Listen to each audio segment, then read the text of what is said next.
नमस्कार। आज हिंदी साहित्य मंच के तत्वाधान में आयोजित यह कार्यक्रम कवि और कविता, जिसमें पहले कवि के रूप में मैं आमंत्रित करने जा रहा हूं हमारे गीतकार, बहुत अच्छे कवि श्री अथर्व तिवारी जी, जिनका जोरदार तालियों से स्वागत कीजिए। अथर्व तिवारी जी।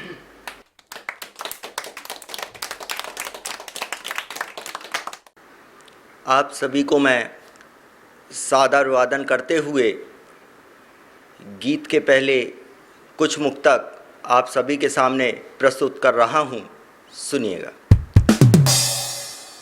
हर एक रात जाग कर बिताई है मैंने, हर एक रात जाग कर बिताई है मैंने, तुम्हारे प्यार की चाहत निभाई है मैंने, तुम्हारे प्यार की चाहत निभाई है मैंने। खून से नाम हथेली पे तुम्हारा लिखा, वो ये समझे है कि मेहंदी रचाई है मैंने, वो ये समझे है कि मेहंदी रचाई है मैंने। चांदनी रात में तू छत पे जब भी जाएगी, चांदनी रात में तू छत पे जब भी जाएगी, पुरानी एक कसक तुझको फिर सताएगी, पुरानी एक कसक तुझको फिर सताएगी। किसी के पाँव का बिछुआ दिखाई जब देगा, मैं जानता हूँ तुझे मेरी याद आएगी, मैं जानता हूँ तुझे मेरी याद आएगी। पुराने पत्र पढ़ोगी तो धैर्य मत खोना, पुराने पत्र पढ़ोगी तो धैर्य मत खोना। जब भी शहनाई सुनो तो उदास मत होना, जब भी शहनाई सुनो तो उदास मत होना।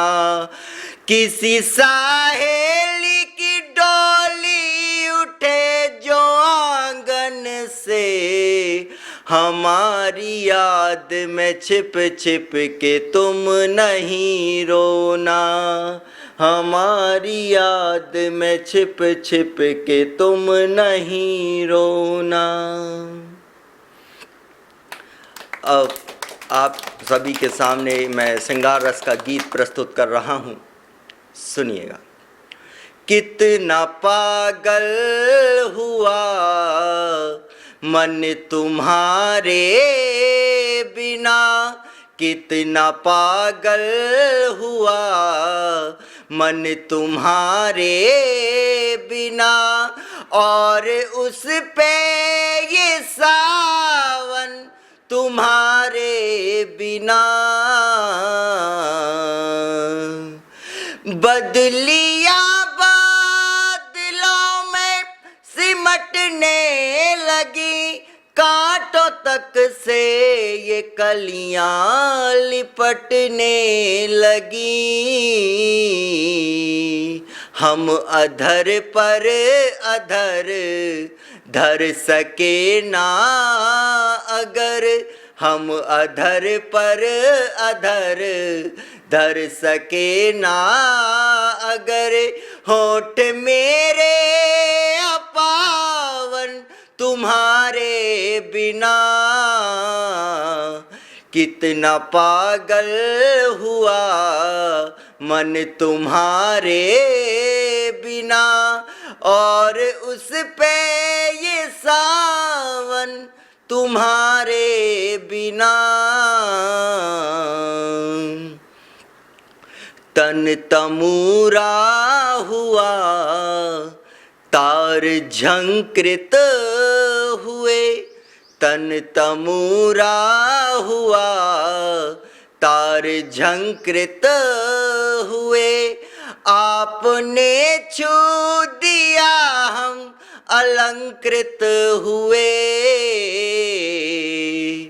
तन तमूरा हुआ, तार झंकृत हुए, आपने छू दिया हम अलंकृत हुए।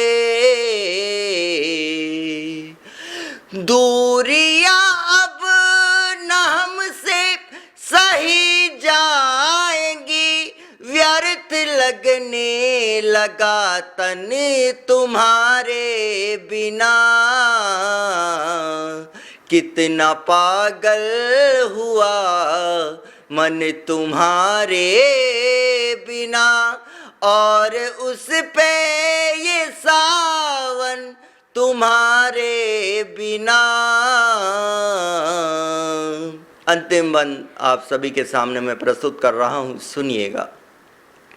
भवरचू में नहीं तो कली ना खिले, भवरचू में नहीं तो कली ना खिले, फिर उसे फूल सी जिंदगी ना मिले।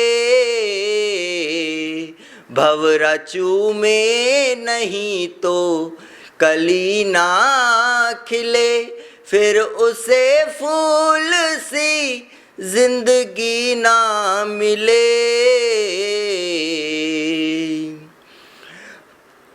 हर कदम पर मेरे साथ चलती रहो, हर कदम पर मेरे साथ चलती रहो, ना कटेगा ये जीवन तुम्हारे बिना।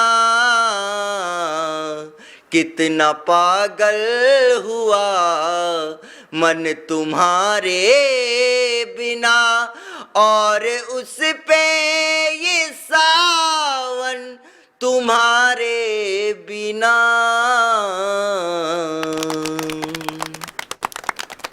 अब कवि और कविता के इस कार्यक्रम में हम अगले कवि के रूप में बुलाना चाहेंगे। आप जोरदार स्वागत कीजिए सानूराज बेखौफ जी।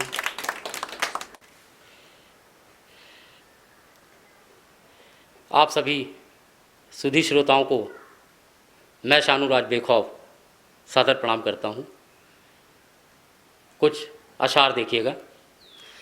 नवाज देता है जिसको भी या गरीब नवाज, अजीम होने से उसको न रोक पाओगे। अदीब झुक गया अब सार देख कर उसकी, बताओ ऐसा कलेजा कहाँ से लाओगे। बताओ ऐसा कलेजा कहाँ से लाओगे। और चार पंक्ति और देखिएगा। घर के हालात और रिश्तों को निभाने के लिए, रोटी दो वक्त की चला हूँ कमाने के लिए। रोटी दो जून की, घर के हालात और रिश्तों को निभाने के लिए, रोटी दो वक्त की चला हूँ कमाने के लिए। रोशनी की है अगर इतनी तमन्ना तुमको, इसी बस्ती में मेरा घर है जलाने के लिए। इसी बस्ती में मेरा घर है जलाने के लिए। और गज़ल के कुछ चंद शेर आपकी समातों के हवाले पेश कर रहा हूँ। जिंदगी जी के दिखाओ तो समझ जाएंगे, गम के अश्कों से नहाओ तो समझ जाएंगे। बहती गंगा में तो सब हाथ धोने आते हैं, एक नई गंगा बहाओ तो समझ जाएंगे। एक नई गंगा बहाओ तो समझ जाएंगे। घर के झगड़ों का असर होता है बच्चों पे बहुत, घर के झगड़ों का असर होता है बच्चों पे बहुत, घर के झगड़ों का असर होता है बच्चों पे बहुत। घर को घर जैसा बनाओ तो समझ जाएंगे, घर को घर जैसा बनाओ तो समझ जाएंगे। और ये शेर बतौर खास देखिएगा।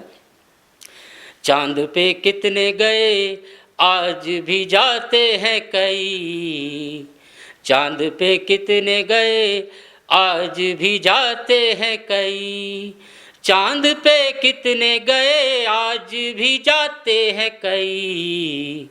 जाके सूरज पे दिखाओ तो समझ जाएंगे, जाके सूरज पे दिखाओ तो समझ जाएंगे। और मक्ते का शेर देखिएगा कि बात करते हो सदा रिश्तों की तुम है बेखौफ, बात करते हो सदा रिश्तों की तुम है बेखौफ, बात करते हो सदा रिश्तों की तुम है बेखौफ। कभी रिश्तों को निभाओ तो समझ जाएंगे, कभी रिश्तों को निभाओ तो समझ जाएंगे।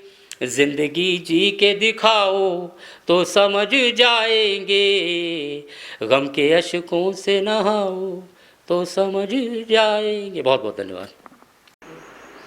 कवि और कविता के इस कार्यक्रम में हम आमंत्रित करना चाहते हैं देश में ही नहीं अंतर्राष्ट्रीय ख्याति प्राप्त हास्य व्यंग्य के कवि हमारे मार्गदर्शक श्री प्रकाश प्रहलाद। हिंदी साहित्य मंच द्वारा आयोजित कार्यक्रम कवि और कविता में मैं प्रकाश प्रलय कटनी से आपका स्वागत करता हूं, वंदन करता हूं, अभिनंदन करता हूं। आइए कुछ हास्य व्यंग्य की कविताएं सुनाऊंगा। पहले छोटे छोटे कुछ व्यंग्य के टुकड़े। पहले व्यंग्य के टुकड़े में पहला एक व्यंग्य बारीक सा देखिए गुरुजी कि नवनिर्मित बांध में दरार, नवनिर्मित बांध में दरार, रेत सुरक्षित सीमेंट फरार। नवनिर्मित बांध में दरार, रेत सुरक्षित सीमेंट फरार। इसी क्रम में चूंकि इस समय बाढ़ आई हुई चारों तरफ, उसकी समस्या है, लेकिन हमारे जो राजनेता हैं उनकी भावना क्या होती है अपने गांव के प्रति, उस पर एक छोटा सा व्यंग्य देखिए कि बाढ़ग्रस्त क्षेत्र का मंत्री जी दौरा कर रहे थे हेलीकॉप्टर पर बैठकर। बाढ़ग्रस्त क्षेत्र का मंत्री जी दौरा कर रहे थे हेलीकॉप्टर पर बैठकर, अपने ही गांव का चक्कर लगा रहे थे न जाने क्या सोच समझकर। पीए ने कहा सर हेलीकॉप्टर आगे नहीं बढ़ाएंगे क्या, इसी जगह पर उड़ाएंगे। मंत्री ने कहा यार मैंने गांव वालों को बड़े बड़े आश्वासन दिए हैं, लेकिन तुम्हारी कसम आज तक एक भी पूरे नहीं किए हैं, इसलिए हेलीकॉप्टर उस समय तक चक्कर लगाएगा जब तक कि गांव पूरा नहीं डूब जाएगा, पूरा नहीं डूब जाएगा, पूरा नहीं डूब जाएगा। और इसी क्रम में चूंकि अभी व्यंग का माहौल चल रहा है तो एक आध व्यंग और मैं सुनाऊंगा, उसके बाद फिर एक हास्य का टुकड़ा है। फिल्म मुगल आजम का एक संवाद आपके सामने रखता हूं, जो वर्तमान संदर्भ है, वर्तमान स्थितियां हैं, उसके साथ उसको मैंने जोड़ा है कि स्वर्गीय पृथ्वीराज कपूर यदि संयोग से भारत के प्रधानमंत्री बन जाते, स्वर्गीय पृथ्वीराज कपूर यदि संयोग से भारत के प्रधानमंत्री बन जाते तो वक्त वे वक्त अपनी ही चर्चित फिल्म मुगल आजम के डायलॉग दोहराते। जब भी महंगाई हटाने की बात संसद में लाई जाती तो उन्हें अपनी अनारकली की याद आती। जब भी महंगाई हटाने की बात संसद में लाई जाती तो उन्हें अपनी अनारकली की याद आती। वे उसी रोब में रहते और बड़े जोश में कहते महंगाई तुम हिंदुस्तान की मलिका बनना चाहती हो, महंगाई तुम हिंदुस्तान की मलिका बनना चाहती हो, हिंदुस्तान के तख्ते पर नाचना चाहती हो, हिंदुस्तान की तकदीर बदलना चाहती हो। नहीं महंगाई, हिंदुस्तान की जनता तुम्हें जीने नहीं देगी और यकीनन हम तुम्हें मरने नहीं देंगे, यकीनन हम तुम्हें मरने नहीं देंगे। इस समय स्वच्छता अभियान चल रहा है पूरे देश में और स्वच्छता अभियान का ये है उद्देश्य कि साफ़ सफाई बनी रहे, वो अच्छी बात है, लेकिन हमारे कुछ भ्रष्ट मंत्री भी, भ्रष्ट नेता जो हैं, वो जो गड़बड़ करते हैं उस पर हमारी कवि की नज़र हमेशा जाती है और उसी पर हम लोग कविता कर बैठते हैं। बात है कुछ नहीं, किसी पर व्यक्तिगत कोई आक्षेप नहीं लगाते, सिर्फ उस जो व्यवस्था है उस व्यवस्था पर जो विरूपता है उस पर थोड़ी सी बात कहने का प्रयास करते हैं। तो स्वच्छता अभियान पर एक भ्रष्ट मंत्री किस तरह अपना काम करते हैं, तो उस पर एक व्यंग 4-6 लाइन का देखिए। स्वच्छता अभियान इस समय पूरे देश में चल रहा है और करना ही चाहिए, क्योंकि स्वच्छता अभियान से क्या कि हमारे देश में सुख समृद्धि का एक उत्पादन होता है। लेकिन जो भ्रष्ट मंत्री होते हैं, भ्रष्ट नेता होते हैं, उनकी नज़र में कहाँ से बात कहाँ चली जाती है, उसका एक आनंद लीजिए आप एक टुकड़े से कि स्वच्छता अभियान के तहत जैसे ही भ्रष्ट नेता ने झाड़ू को हाथ लगाया तो कचरा मुस्कुराया, झाड़ू को हाथ लगाया तो कचरा मुस्कुराया। अब कचरा मुस्कुराया और बोला कि लंबी साधना, लंबी आराधना के बाद कोई अपना अपनों से मिलने आया, कोई अपना अपनों से मिलने आया। आइए अब थोड़ा सा हास्य की तरफ चलते, एक दो टुकड़े हास्य के भी जरूरी हैं। एक सूत्र बताता हूँ, परिवार में बहुत झगड़े होते हैं और झगड़े होने के कई कारण होते हैं, लेकिन मैंने उसको एक ढंग से कहा है कि आपके घर में झगड़ा अगर ना हो तो उसका एक सूत्र आप याद रखें कि सफल दाम्पत्य जीवन का रहस्य एक ही सूत्र पर ठहरा है। सफल दाम्पत्य जीवन का रहस्य एक ही सूत्र पर ठहरा है कि पति बहरा है। एक लंबी सी कविता है जिसमें हास्य भी है, व्यंग भी है और थोड़ा सा संबोधन हमारे कवि का जो दर्द है वो आप तक पहुंचेगा। शीर्षक है मम्मी ने बुलाया है। दिसंबर की कड़कड़ाती ठंड में जब श्रोताओं के दोनों हाथ एक दूसरे की जेबों में थम रहे थे, तभी हम एक अखिल भारतीय कवि सम्मेलन के पिच पर विराट कोहली की तरह धुआंधार जम रहे थे। अब कविता होती ये है कि जब हम सामने कविता पढ़ते हैं और सामने किस तरह के लोग बैठे हैं ये पक्का नहीं होता, कभी मुख्य अतिथि अध्यक्ष या, लेकिन वो कविता में डूब जाते हैं। कविता इतनी प्रभावशाली है कि बहुत लोग डूब जाते हैं, लेकिन उसमें आनंद भी कैसे निकल के आता है, इस पर एक बात है कि हमारी कविताओं का नशा मुख्य अतिथि पर इतना अधिक छा गया कि सामने बैठे मुख्य अतिथि ने अपनी पत्नी की पीठ थपथपाते हुए कहा, बहन जी मज़ा आ गया और बहन जी भी भावावेश में बह गई। थैंक यू भाई साहब कह गई। तो ज्यों ही हमने कविता पाठ करके अपना आसन ग्रहण किया, त्यों ही एक हसीन कन्या ने आकर हमें धन्यवाद दिया। यह देखकर हम मनी मन गुब्बारे की तरफ फूल गए, कुछ क्षणों के लिए अपने आप को भूल गए। तभी कन्या हौले से मुस्कुराई, कुछ और नज़दीक आई, बोली, प्रलय जी आपने गजब ढाया है, लेकिन पता नहीं क्यों आपको हमारी मम्मी ने बुलाया है। यह सुनकर हमें आने लगे झटके, ऐसा लगा जैसे आसमान से गिरे खजूर में अटके। फिर भी होश संभाल कर उनकी मम्मी के पास जाकर हमने उन्हें विनम्र प्रणाम किया, बुलाने के लिए तहे दिल से धन्यवाद दिया। हमने कहा, मम्मी जी लगता है आपको कविता की पहचान सही है। वो बोली, नहीं बेटा, कविता से मुझे और मेरी बेटी को 1 या 7 पुस्तों से कोई नाता नहीं है। मेरी बिटिया तुम्हें इसलिए बुला लाई है कि मुझे और मेरी बेटी को तुम्हारी कविता नहीं, तुम्हारे स्वेटर की डिजाइन बेहद पसंद आई है। यह सुनकर मेरी दूर हुई खुमारी, मैंने फ़ौरन स्वेटर उतारी और सोचने लगा, हे माँ वीणा पाणी सरस्वती, कभी और श्रोताओं की कहाँ चलेगी मति। अरे असहनीय पीड़ा सहने के बाद बड़ी मुश्किल से कविता का जन्म होता है। न जाने कितनी रात एक कवि मन रोता है। आम समाज के व्यक्तियों से लेकर समाज की पीड़ा को बड़ी सहजता से अपने शब्दों की माला में पिरोता है, रात भर रोता है। फिर भी श्रोता आसानी से बैठे रहते हैं जब हम कविता कहते हैं। तो दोस्तों, साहित्य समाज का दर्पण है और इस दर्पण में जैसा स्वरूप कवि समाज को जब तक दिखता रहेगा तब तक वैसा इतिहास एक कवि समाज अपनी रक्त की स्याही से तब तक लिखता रहेगा। कवि और कविता इस कार्यक्रम के रूप में एक हमारी कवित्री जिनको मैं बुलाना चाहूँगा, उन बुलाने से पहले उनका परिचय दे दूँ। उनके परिचय के रूप में मैं उन्हीं का 1-2 लाइन सुनाकर उनका स्वागत करना चाहूँगा। सुनिएगा कि मैं वो रोशनी नहीं जो सारे शहर को रोशन कर सकूं, मैं वो रोशनी नहीं जो सारे शहर को रोशन कर सकूं, पर वो दिया ज़रूर हूँ जो रात भर जल सकूं, पर वो दिया ज़रूर हूँ जो रात भर जल सकूं। एक बार जोरदार तालियों के साथ स्वागत कीजिए हमारी कवित्री बहन प्रियंका मिश्रा जी का। सबसे पहले माँ वीणा वादनी के चरणों में एक दोहे से मैं शुरुआत करती हूँ।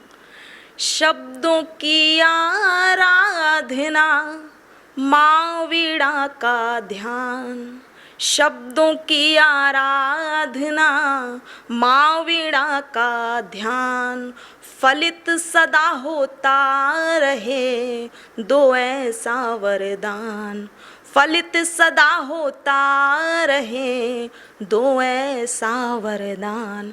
और हम जितने भी कवि कवित्री होते हैं, हमारी माँ से हमेशा क्या प्रार्थना रहती है कि भरा अज्ञान मुझ में माँ मेरी आवाज़ बन जाओ, भरा अज्ञान मुझ में माँ मेरी आवाज़ बन जाओ, मेरा अंजाम अच्छा हो अगर आगाज बन जाओ, मेरा अंजाम अच्छा हो अगर आगाज बन जाओ, पिरो दो राग की माला मेरा तुम साज बन जाओ, पिरो दो राग की माला मेरा तुम साज बन जाओ, मेरे रग रग में बस कर माँ मेरा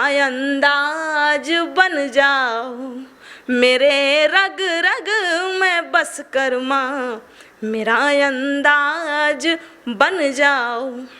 और जिस नारी जाति को, महिलाओं को मैं प्रतिनिधित्व करती हूँ, उन्हीं के सम्मान में एक मुक्तक पेश कर रही हूँ कि कभी कहाँ आंगन की तुलसी, कभी कहाँ फुलवारी में, कभी कहाँ आंगन की तुलसी, कभी कहाँ फुलवारी में, कभी समर्पण की मूरत कह, कभी कहाँ बेचारी में, कभी समर्पण की मूरत कह, कभी कहाँ बेचारी में। और नाम अनेकों देकर तुमने नारी को परखा पूजा है, नाम अनेकों देकर तुमने नारी को परखा पूजा है, किंतु नहीं स्वीकारा उसको दिव्य शक्ति अवतारी है, किंतु नहीं स्वीकारा उसको दिव्य शक्ति अवतारी है।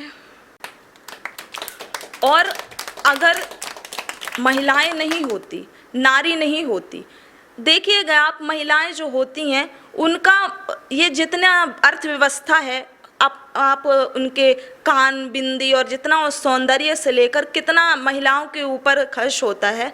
तब मैं एक मुक्तक रखती हूँ, खुशियों का आधार हमी से जिंदा है, खुशियों का आधार हमी से जिंदा है, सबका घर और द्वार हमी से जिंदा है, सबका घर और द्वार हमी से जिंदा है। और 90% अर्थव्यवस्था है हमसे, 90% अर्थव्यवस्था है हमसे, विश्व का कारोबार हमी से जिंदा है, विश्व का कारोबार हमी से जिंदा है। और एक में सजल जो अपने सीमा पार पे, जो सरहद पर जो सेनानी खड़े हैं, उनके लिए मैं समर्पित कर रही हूँ। सीमा के उस पार शौर्य का शंख बजाना है, सीमा के उस पार शौर्य का शंख बजाना है, और विश्व गुरु भारत का जग में मान बढ़ाना है, विश्व गुरु भारत का जग में मान बढ़ाना है। फैल रहा जो राग द्वेष दुर्भाव जमाने में, फैल रहा जो राग द्वेष दुर्भाव जमाने में, उसे मिटाकर अपने नैतिक मूल्य सिखाना है, उसे मिटा कर अपने नैतिक मूल्य सिखाना है और विश्व गुरु भारत का जग में मान बढ़ाना है। देखिएगा कि हर बेटी आधारशिला है मनुज सभ्यता की, हर बेटी आधारशिला है मनुज सभ्यता की। बेटा बेटी का चिंतन से भेद मिटाना है, बेटा बेटी का चिंतन से भेद मिटाना है, विश्व गुरु भारत का जग में मान बढ़ाना है। और कितनी भी बाधाएं सामने आ जाएं सत्य को सामने आने में, लेकिन फिर भी कि हो जाती है देर सत्य को सामने आने में, हो जाती है देर सत्य को सामने आने में। मिथ्या जालों से तुमको नहीं घबराना है, मिथ्या जालों से तुमको नहीं घबराना है और विश्व गुरु भारत का जग में मान बढ़ाना है। और अंत में कि हो शिखर चूमने भरे उड़ाने हर दिन साहस की, शिखर चूमने भरे उड़ाने हर दिन साहस की। अपनी मंजिल की हर बाधा से टकराना है, अपनी मंजिल की हर बाधा से टकराना है और विश्व गुरु भारत का जग में मान बढ़ाना है।